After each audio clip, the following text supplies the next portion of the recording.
नमस्कार, prime news देख रहे हैं आप और मैं आपके साथ हूं चंदा यादव। कहीं आप भी अपने बुखार जुखाम को मौसम का असर तो नहीं मान बैठे? सतर्क हो जाइए। देश में कोरोना वायरस फिर लौट आया है। हफ्ते भर में 787 नए केस सामने आए हैं और एक्टिव मरीजों की संख्या 1000 के पार पहुंच गई है। इसी हफ्ते 9 लोगों की जान भी गई है। तो आखिर कोरोना का नया वेरिएंट क्या है, कितना खतरनाक है, वैक्सीनेटेड लोगों को भी हो सकता है या नहीं? ऐसे ही 8 जरूरी सवालों के जवाब जानिए आज के इस एक्सप्लेनर में। सवाल नंबर 1, भारत में इस वक्त कोरोना के कितने केस हैं और इसका ट्रेंड क्या कहता है? स्वास्थ्य मंत्रालय के अनुसार 26 मई तक देश में 1047 एक्टिव केस दर्ज किए गए हैं। पिछले हफ्ते ये संख्या 257 थी, यानी एक हफ्ते में 750 से ज्यादा केस बढ़े।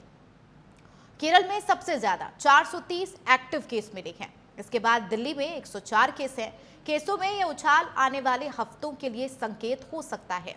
अब सवाल नंबर 2, नए वेरिएंट कौन कौन से हैं और इनमें सबसे गंभीर कौन सा है? जवाब, फिलहाल देश में ओमिक्रॉन के 4 सब वेरिएंट JN.1, LF.7, XFG और NB.1.8.1 सक्रिय हैं। इनमें से JN.1 सबसे कॉमन है, जो भारत में 53% सैंपल्स में मिला है।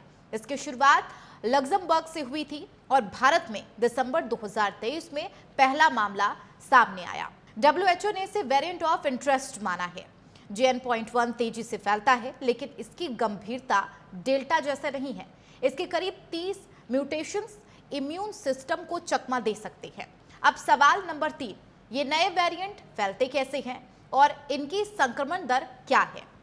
जैसे पुराने कोविड-19 वेरिएंट फैलते थे, वैसे ही ये भी ड्रॉपलेट्स के जरिए खांसने, छींकने से, डायरेक्ट कांटेक्ट से, संक्रमित सतहों को छूने से, भीड़भाड़ वाले इलाकों में हवा से इनकी फैलने की दर यानी कि RO वैल्यू JN.1 के लिए 4 से 6 और XFG NB.1.8.1 के लिए 5 से 7 बताई गई है, जो कि पिछले कोविड वेरिएंट से 50 से 70% ज्यादा है।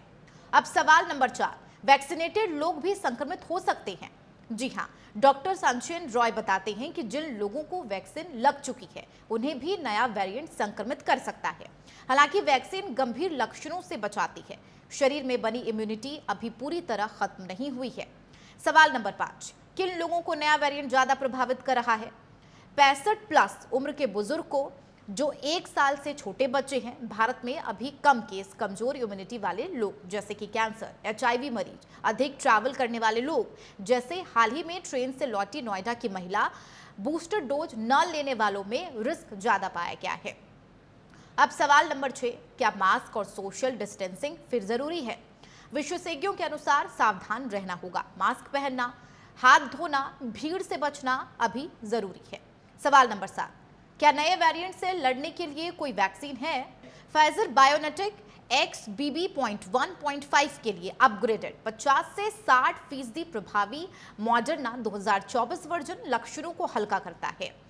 नोवावैक्स और कोवोवैक्स सभी वेरिएंट्स पर 80 से 90% असरदार। इनसे संक्रमण पूरी तरह नहीं रुकेगा, पर लक्षण और गंभीरता घटेगी। सवाल नंबर 8, क्या फिर से लॉकडाउन की स्थिति बन सकती है? विशेषज्ञों का मानना है कि फिलहाल लॉकडाउन जरूरी नहीं है। हालात नियंत्रण में है। नया वेरिएंट इतना घातक नहीं है, लेकिन सतर्कता बेहद जरूरी है।